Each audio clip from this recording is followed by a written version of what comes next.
आज हम स्ट्रेटजी की बात करेंगे। रेलवे के तमाम जितने भी वैकेंसियाँ आ रही है, हालांकि अब आपको निराशा लगी होगी हाथ कि जिस तरीके से पहले वैकेंसियाँ आती थी 20,000, 25,000, 30,000 लाख वैकेंसी आती थी, इस बात से अब आपको वही एसएससी वाला पैटर्न देखने को मिलेगा। हालांकि एसएससी में भी अच्छी खासी वैकेंसी आती है, लेकिन वही पैटर्न देखने को मिलेगा।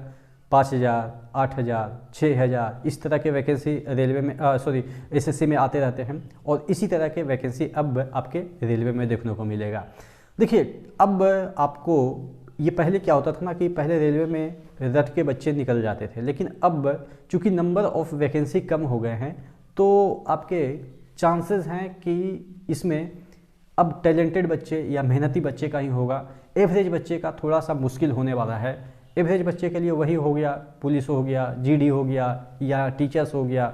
हालांकि कहना बड़ा ख़राब लगता है कि एवरेज बच्चे का उसमें होता है, लेकिन जो रियलिटी है आपको फैक्ट मानना पड़ेगा। अगर आप मान लेते हैं कि आप एवरेज हैं और आपके पास 10 सीटें हैं, 10 सीटें ओवरऑल इंडिया में है, तो आपको सुनने में तो ख़राब लगेगा कि मेरा नहीं होगा, मैं एवरेज हूँ, टैलेंटेड बच्चों का हुआ, लेकिन क्या वो रियलिटी बदल सकती है? नहीं ना।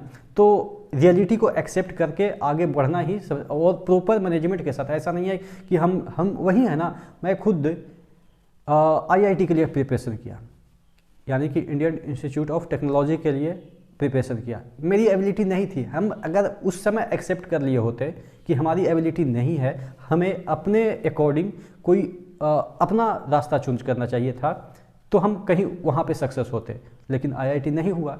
तो यही है ना कि जिद नहीं है कि हमको करना ही है।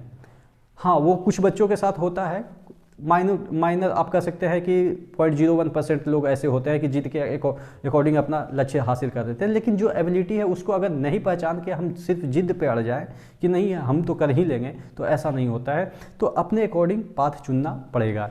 तो अब बात कर लेते हैं कि जो वैकेंसी अभी निकली हुई है उसको कैसे आपको करेक्ट करनी है। देखिए, आप ज़्यादा, मैं आपको बताता हूँ, यूट्यूब पे ज़्यादा आप लोग एक्टिव रहते हैं और यूट्यूब के थ्रू ही चीज़ों को गेन करते हैं, लेकिन आप लोग सिलेक्शन नहीं कर पाते हैं यूट्यूब में कौन बढ़िया है, कौन आपके लिए बढ़िया है, कब किसका कब यूटिलाइजेशन करना चाहिए। ये आप बच्चे देखिए, अभी आप लोग गाली भी दे देते हैं, चीज़ों को अच्छे से समझते नहीं, तुरंत अपना आउटपुट भी दे देते हैं, लेकिन जैसे जैसे मैच्योर होते हैं तो चीज़ों को समझ में आप मतलब समझने लगते हैं।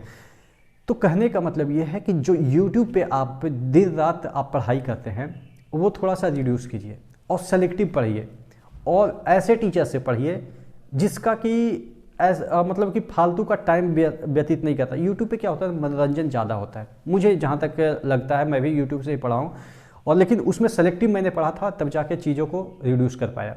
कहने का मतलब ये है कि जो टीचर्स जब भी बकवास करना चालू करें, हम आपके लिए ये कर देंगे, हम आपके लिए ये बैच ला रहे हैं, हम मतलब कि ये उखाड़ देंगे, वो उखाड़ देंगे, इन सब बातों से आपको इन्फ्लुएंस नहीं होना है। मैटर है कि आप क्या पढ़ा रहे हैं वो पढ़िए और निकलिए। स्किप कीजिए, स्किप वाला आपके पास ऑप्शन है, ठीक है। कोई कोर्स बेच रहा है, स्किप कीजिए। मैं कोर्स बेचता हूँ, मेरा भी स्किप कीजिए। मैं मतलब कि आज दिल से बोल रहा हूँ, क्योंकि चीज़ें क्या होती है ना कि आप कुछ दिनों के लिए तो आप अपना मतलब कि बिजनेस पॉइंट ऑफ व्यू से सोच सकते हैं, लेकिन एक एज ए ह्यूमन आप हमेशा चाहेंगे कि कुछ भला करके जाए। हम आपको क्या दे सकते हैं, हमारी बातों से अगर कुछ आपको फ़ायदा हो जाए तो वही बेटर है। तो मैं ये कह रहा हूँ कि जो भी YouTube पे पढ़ें, जहाँ से भी पढ़ें, मैं ये नहीं कर रहा हूँ पर्टिकुलर टीचर्स, रेलवे के लिए 3 बेस्ट चैनल, रेलवे के लिए 3 बेस्ट बुक, रेलवे के लिए 3 बेस्ट कोर्स, मैं ये सब चीज़ नहीं कर रहा हूँ।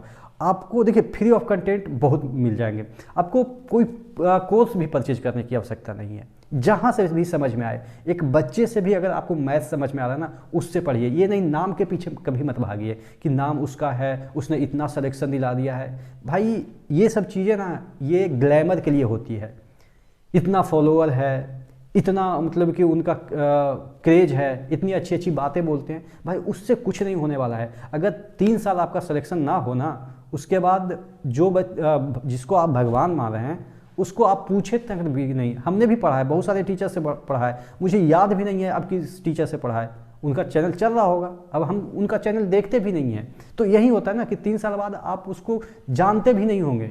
तो यही है कि किसी को अपने दिल में जगह मत दीजिए, क्योंकि दिल में अगर देंगे जगह तो दिमाग काम करना बंद कर देगा। दिमाग से किसी को सेलेक्ट कीजिए, दिल से सेलेक्ट नहीं कीजिए कि किसी ने आके मोटिवेशनल भाषण दे दिया, एकदम से जोश में आ गए, ये उखाड़ लेंगे वो उखाड़ लेंगे। मोटिवेशन किसी का मतलब कि मैं ये कर रहा हूँ कि किसी के बात से आपको मोटिवेट होते हैं ना, तो वो गलत चीज़ है।